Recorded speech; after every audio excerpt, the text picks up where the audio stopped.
ang buting balita ng Panginoon. Pinupuri ka namin, Panginoong Hesukristo. Magsiupo ang lahat. Sa ating mabuting balita ngayon ay ito ay yung karugtong kahapon po tungkol po doon sa pagpapagaling sa isang lalaking lumpo malapit sa paliguan ng Bethzata. At ngayon ay kapansin-pansin po yung tensyon muli sa pagitan ng mga Hudyo laban sa ating Panginoong Hesus. At dahil nga po ito dun sa tungkol sa pagpapagaling nga po nitong lalaki na ito sa loob ng araw ng pamamahinga, para kay Jesus po, reasonable sa kanya yung kanyang ginawa. At para sa atin, ang lahat ng ating ginagawa naman po ay meron naman po talagang dahilan o inspirasyon. At para kay Jesus, hindi naman po naging iba sa kanya o naging iba siya, hindi naman po siya naging iba siya sa atin nung siya po ay nabubuhay dito sa mundo. Kaya nga po, kung tayo nga po ay na-inspire, si Jesus din naman po ay na-inspire din naman. At kung tayo po ay may mga agenda din, si Jesus din naman po ay meron ding agenda. Tulad po na nabanggit ko po kanina, kaya nga po nagalit ang mga Hudyo sa oras na iyon, ay dahil pinagaling po niya yung lalaking 38 taong lumpo.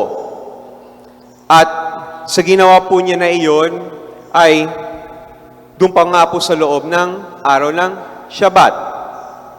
Kumbaga nga po, sa mga Hudyo, mahalaga po sa kanila itong araw ng pamamahinga o yung tinatawag nating Shabbat na sinasabi. Dahil nga po, doon, ang ginagawa nila actually, namamahinga lang sila literally at bawal gumawa, bawal magtrabaho. Or anumang bagay ang kailangan trabaho, ihihinto nila. Kailangan nilang galangin ang araw ng pamamahinga. Pero hindi ganito ang pag-iisip ng ating Panginoon. Ang sabi po sa Gospel ni San Marcos, tungkol sa pagpapagaling din ni Jesus sa loob ng templo ng sinagoga, ang sabi po niya, ano ang ipinapahintulot sa araw ng pamamahinga? Yung gumawa po ba ng mabuti o yung gumawa po ng masama? Yung magligtas po ba ng buhay o yung pumatay? Kaya noong hindi sila makasagot, nagalit po ang ating Panginoong Hesus at nalulungkot sa katigasan ng kanilang puso. Ang sabi nga po rin ng Catechism for Filipino Catholics sa paragraph po na 909, ang sabi na ang totoong Sabat po o Shabbat na pagsamba sa Panginoon ay hindi po dapat maihiwalay sa pagpapalaya ng tao o yung human liberation. Kaya ang sabi nga po ni Jesus, di ba, habag po ang nais niya, hindi po handog. Magandang tanong din sa ating pagninilay ngayon, ay ano po ba yung motivasyon natin o motivasyon mo upang kumilos o magtrabaho? Sa panahon ngayon, talaga naman po na ang ilan po sa atin ay kayod kung kayod.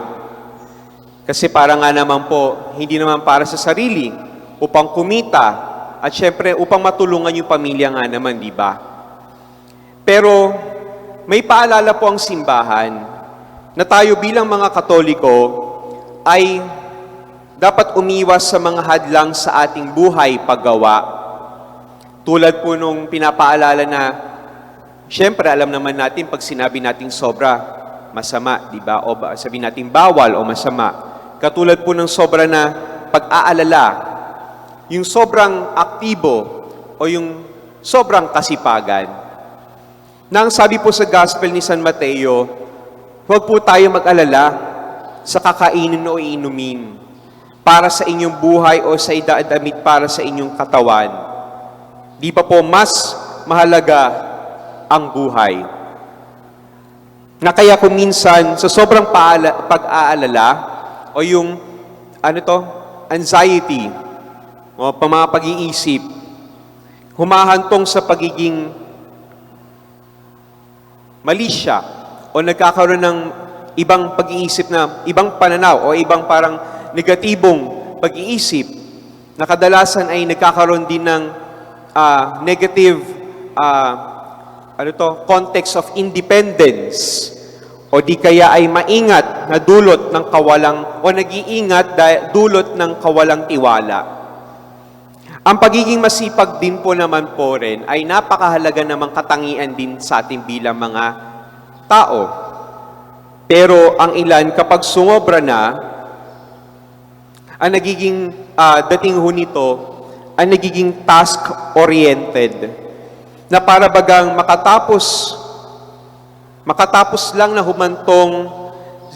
humahantong naman sa pagpapasya kung sino ang may pakinabang o madaming magagawa. Muli, ano po ba ang motibasyon natin sa paggawa? Sa ating napakinggan na mabuting balita po ngayon, si Jesus ay gumagawa hindi sa kanyang sariling pagnanais. Ginagawa lamang niya ang kalooban ng kanyang amang nasa langit. Sapagkat ang taong gumagawa, ayon sa kanyang kagustuhan, ay humahanap ng sariling ikadarakilan niya, hindi ang kadakilaan ng Diyos. Kaya isang paalala po sa atin na tayo ay magkaroon ng panahon upang manahimik, tumigil, at magnilay kung saan tayo nabibilang na kaharian. Baka po tayo ay motivated po sa ating ninanais lang sa sarili natin o yung tawag ng laman, o di kaya motivated tayo sa tinatawag nating ninanasa ng Diyos. Ngayon po ay nalalapit na ho ang mga mahal na araw. Sana bigyan tayo ng inspirasyon ng Diyos na gumawa para sa kanyang tahanan. Ipinamumulat sa ating lahat na ang bawat biyaya na natatanggap natin ay mula sa paggawa ng Diyos o sa initiative ng Diyos, kusang loob ng Diyos. Kaya sana po bigyan natin ng oras ng Diyos upang ating siyang dakilain at ating pasalamatan. Amen.